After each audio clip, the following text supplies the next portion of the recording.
You are listening to Unscripted Moments, a podcast about propaganda. On this episode, I am delighted to welcome Louis Posen. Louis Posen is the founder of Hopeless Records. In July of 2025, news broke that Hopeless was acquiring the catalog of Fat Records. I reached out to the label to invite Louis on the podcast, and now that How to Clean Everything and Today's Empires, Tomorrow's Ashes reissues are out, we decided that now is the time to get Louis on to talk about propaganda. Thank you so much for listening.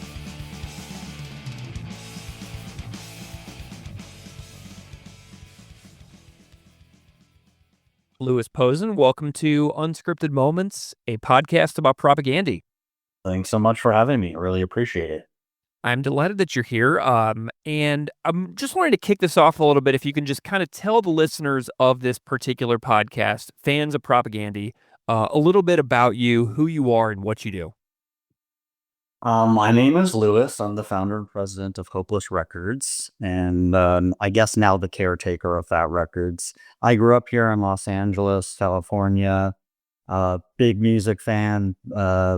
Got into punk when I saw my first punk show in 1982, which was X at the Reseda Country Club in the San Fernando Valley. Didn't know that I'd ever be in the music industry. No one in my family was. I just stumbled into it because I went to film school and was directing music videos. And my first one was for NoFX for the song Bob on White Trash TV. It's in a Being. Second one was for Guttermouth, and they dared me to put out a 7-inch record for them. And I thought that was a pretty cool dare, so I went and bought a book called How to Run an Independent Record Label at my local bookstore when there was local bookstores. And then I called Fat Mike because I had done the NoFX video and, knew he had a label, Fat Records, so asked him and Aaron, his wife at the time, a bunch of questions, about how I should put out this 7-inch. And that was a sort of dare that turned into a hobby when I did a couple other records, one for Schlong, that whole cover of the West Side Story soundtrack called Pump Side Story. But it wasn't until 1995, 2 years later, that I started doing the label full time for lots of different reasons. But one, because I was diagnosed with an eye condition called retinitis pigmentosa, where you slowly lose your eyesight and there's no treatment or cure. So I thought, I love both film and music, and this label thing is going really well, and you need less eyesight to be doing it. So I started doing it full time in 1995. And now here we are 30 plus years later and still doing it. And we're one of the biggest rock labels in the world, still totally independent. And the craziest thing came around last year where Fat Records was making some changes and wanting to sell the catalog and look for a partner on future releases of artists who have put stuff out on Fat. And I had known Mike and Aaron, my entire adult life. And so luckily they thought we were the ones to be entrusted with this incredible thing that they built. Fabulous. Yeah, it's such a special thing, and I did follow the story pretty closely when the acquisition was taking place, and to be honest with you, I was just completely happy for you and very happy for the bands as well, because the details that were released publicly were so artist-friendly, and I just got the sense that there was just kind of a clean slate with the catalog for the record for all the label over the last 30 years or so. So congratulations, just in general from me on all of that. It's very cool. So Louis, when this was all taking place, I started seeing you pop up on podcasts and in interviews. And something that continuously popped up that caught my attention, obviously, was that you have mentioned several times, like on Shane Told's Lead Singer Syndrome podcast or the Bespoken podcast, that you were in the studio while Propaganda was recording How to Clean Everything, and you never really have elaborated on that story in those podcasts. And so I'm just curious if you can tell more detail on that experience and what you remember specifically from that time in the studio when Mike and you and the band were all in the studio together. Yeah, it was a long time ago, so my recollection could be different than what it actually was, and Hmm. so like so many people's. But when I think back upon that time, I had done the No Effects video, so I stayed friends with Mike and the guys. He was in LA, uh, working on the Propaganda record, and we got together, and he said, "Hey, do you want to come by the studio?" So I remember going to West Beach Studios. It was a studio that did a lot of records at that time. I mean, probably the most important recording studio of the kind of early mid '90s in punk rock, especially Southern California stuff. I believe it was co-owned by Epitaph and Donald Cameron, who was the in-house engineer there. Um, and so it was my first time in a recording studio. As I mentioned, family wasn't in the music business, so it was my first experience. I thought it was awesome being able to see, a band in the main room and the glass between the control room and the main room, and how the whole process was happening and how sort of detailed it was. So I remember that, and remember meeting the guys. Feel like I know what songs were being recorded, but I that probably is made up in my mind too. But it was a unique experience for me, enough to remember it my whole life, because it's my first time in the studio. And then later, of course, this record came out, and it's one of the seminal records of my career, and that not that we put it out, but that record, the No Effects Longest Line and Lag Ride and Duh, all came out sort of back to back, and that hooked me into this community, this underground punk community, and sort of inspired me to be part of it, and to make it something that I wanted to be part of for a long time. Nice. You mentioned Donnell Cameron. Donnell Cameron is sort of an enigma for this podcast because I've tracked down Jason Livermore. I've tracked down John Paul Peters. I got some emails from Bill Stevenson. I interviewed Ryan Green, but Donnell Cameron is somebody that I never have been able to track down to have on the podcast. Do you know whatever became of Donnell Cameron? Because I haven't been able to find him. Yeah, I think Donald is one of the most underrated and least talked about, Hmm. important people of this era of punk. Uh, I listened to a lot of the same podcasts you're talking about, and I rarely hear people talk about him. And I just feel like so many of these records are what they are because of him.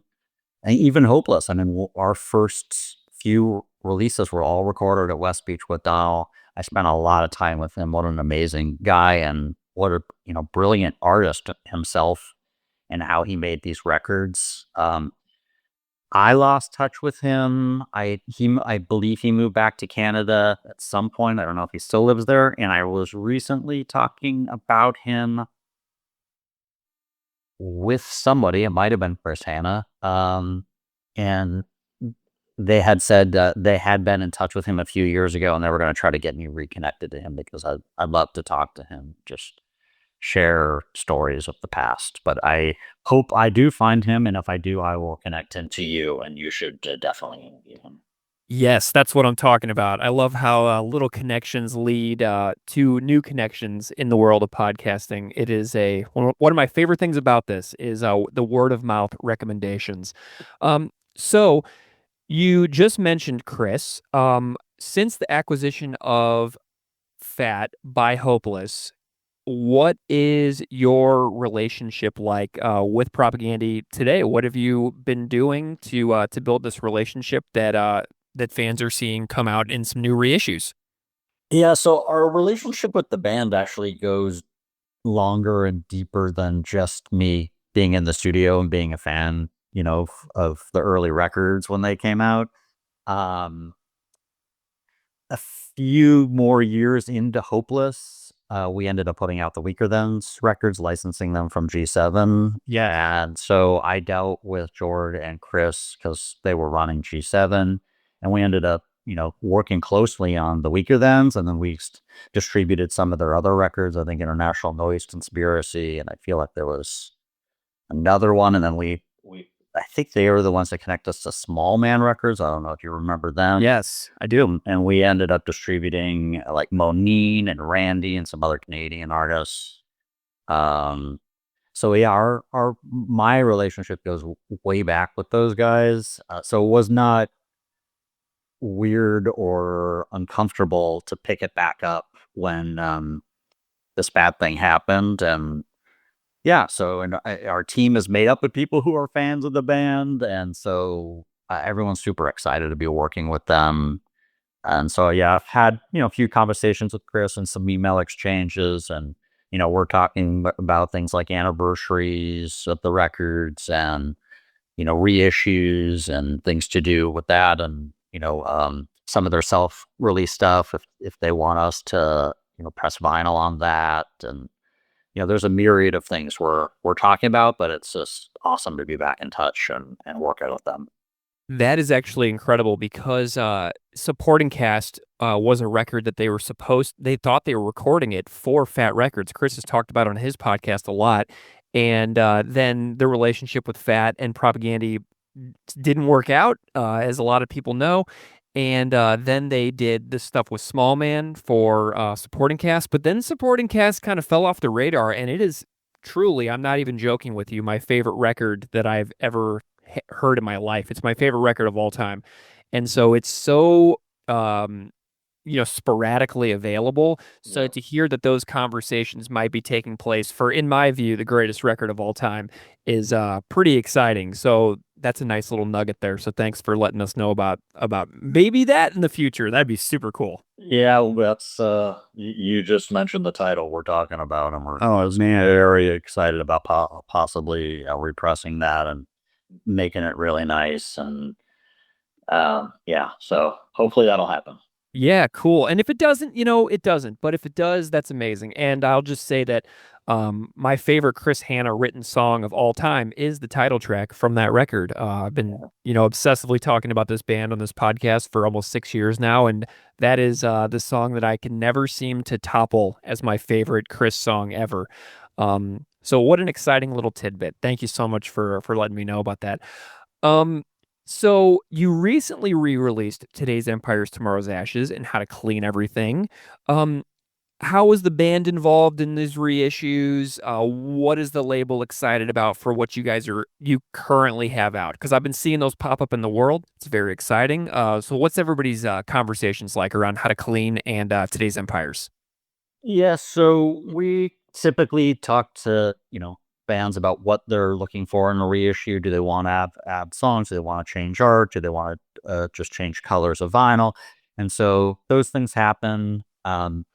Some artists are more interested in getting involved in that than others.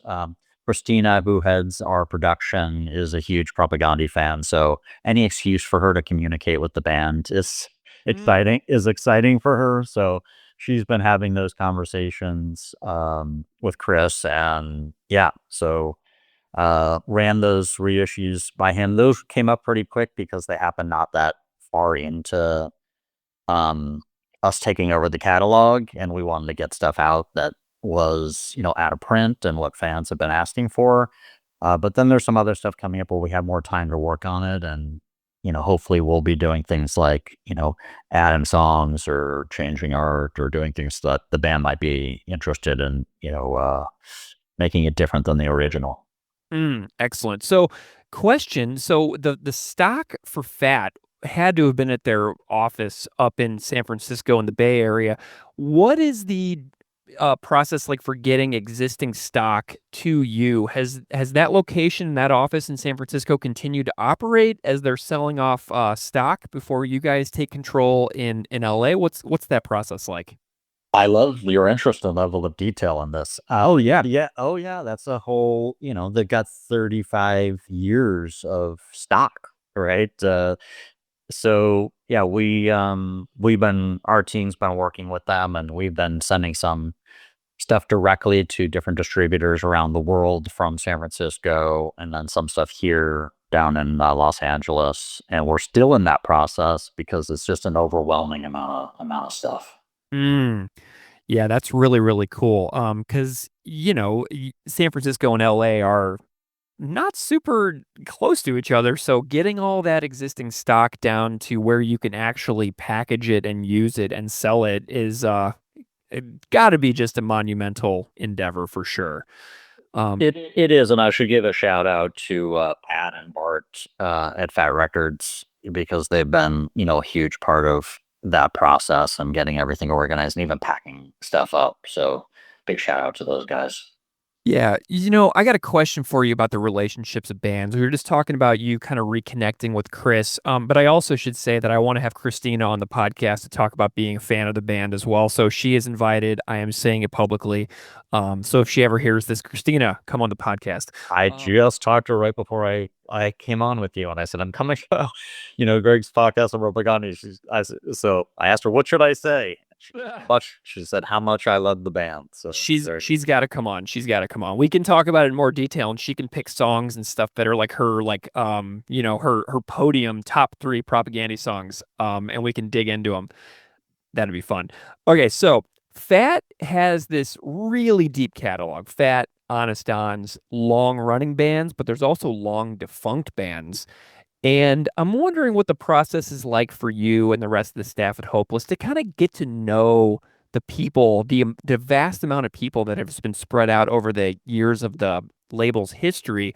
What's it like building relationships with some of the bands that maybe you never came across before?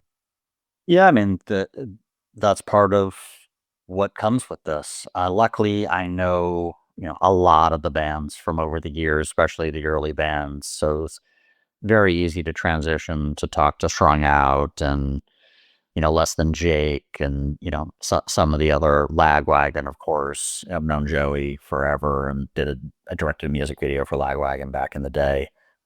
So those were easy. The ones we don't know were things like Bad Cop, which we just released a new record.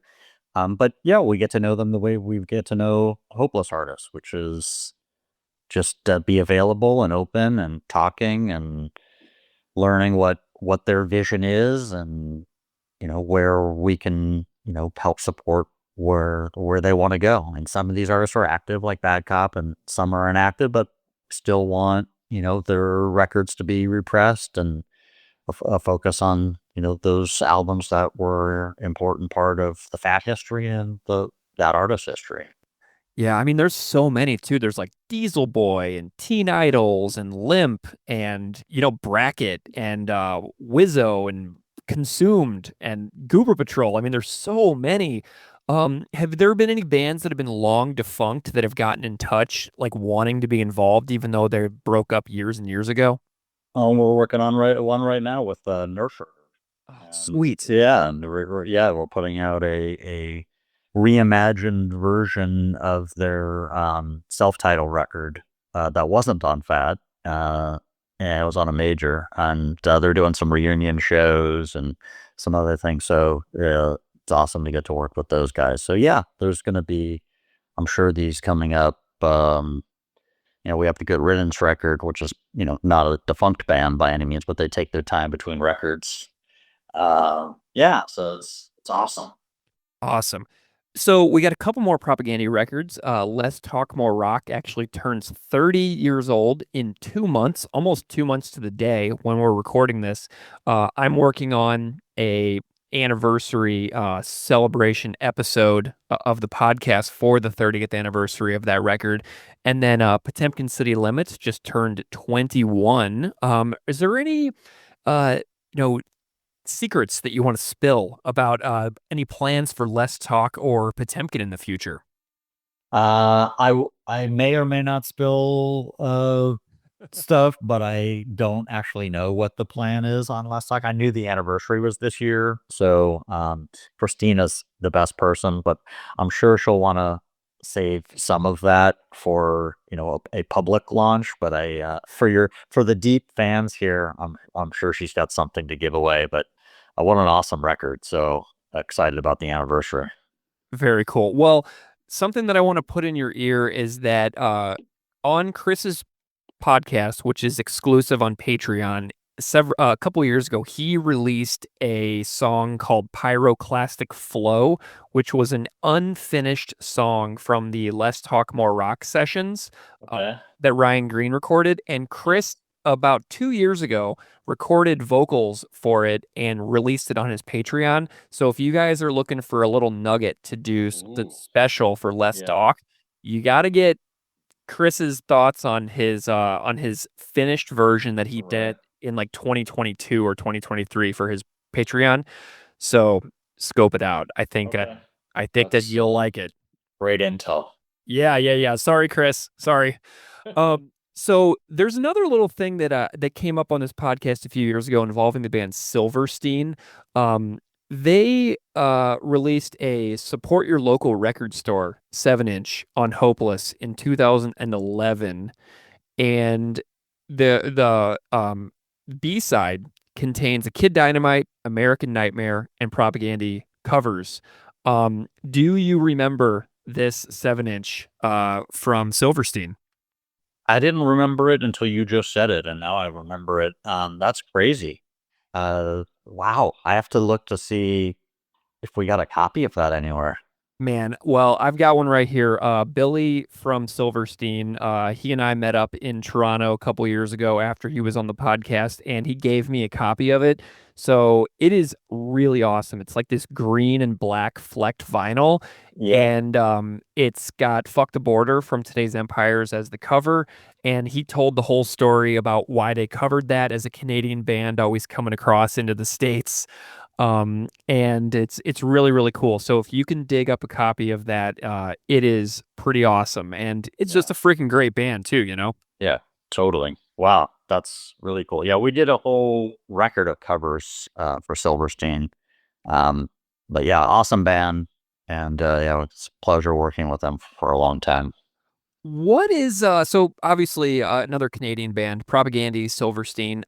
What's the situation like for bands right now internationally with regards to the whole tariffs issue and the border issue and the constant like bickering between Canadian and U.S. governments at the moment. Obviously, it's all our fault, but what is going on with what you're noticing in the music industry with regards to bands like coming across the border, getting visas, anything like that that you can share? Yeah, I feel bad. Here's the moment where I have to apologize for our country. We have a lot of, there's a big population. We have a lot of different people here, and it there's a large amount of us that aren't supportive of our leadership and how they're behaving and treating um, people here as well as people abroad. So my apologies to listeners. But yes, it's a discussion we have in the music industry regularly now. Unfortunately, there's a lot of uncertainty. I think that's part of the biggest problem is it changes every day. We are having artists that are crossing the Canadian-U.S. border without problems, and to other places in the world. We have one artist that's been hurt the most. A trans artist who doesn't feel comfortable coming to the United States, and I don't blame him. And so there are definitely some things. I'm also on the board of this organization called A2IM that represents 600 independent U.S. record labels, and it is a discussion that people are having that visas were more challenging, costs were more challenging, and then, of course, just the fear of, you know, doing all this work and then not getting into the country or being in the country and getting kicked out or that's just not a great way to touring is already hard enough, to add this sort of uncertainty and fear on top of that is a real bummer. And we're hoping things will change, but artists are still trying their best and want to play for fans. So it's still going on. Um, Still got bands touring, still crossing the border to Canada and back. Um, and I hope that continues because, our community is really based on being together. And it's hard to be together when you can't go to shows. Yeah. Well, I know that a lot of Propaganda fans in the US have been making the trek up to their Canadian shows in 2025, and a ton of them have already said they're going to their Canadian shows this summer in Western Canada as well. So A lot of us are adjusting. Fortunately, I live right on the border in Buffalo, New York, and then I'm able to go see any shows up in Ontario pretty easily. So I've been going and spending my tourism dollars up in Canada as often as I can lately. So Yeah. I'm very fortunate in that regard that I'm so close to. Well, here's my nugget, which is we are going to be doing a bunch of things for the Fat 35th anniversary. I know it's more than 35 years, but they're late on everything, so it's very on brand for them. But so we're working on that for mostly the second half of this year, and there'll be some sort of flagship events, if you want to call it that. We're working on two right now, and one I talked to Chris not that long ago. I said, "Are you even interested in knowing about this and having that opportunity?" And he said, "Yes." So I'm going to be getting back to him, and hopefully we could get them out here for one or both of these shows. Oh man, that would be great. Well, Louis, the fans of the podcast will want to know what your favorite propaganda record is before we bring this in for a landing today. Uh, well, albums are like kids, right? You can't say you got a favorite one. They're just all different. Um, you don't want to hurt anyone's feelings, and that's kind of the truth. Even though I only have one child, so it's easy for me to say she's my favorite child. So, but I don't know.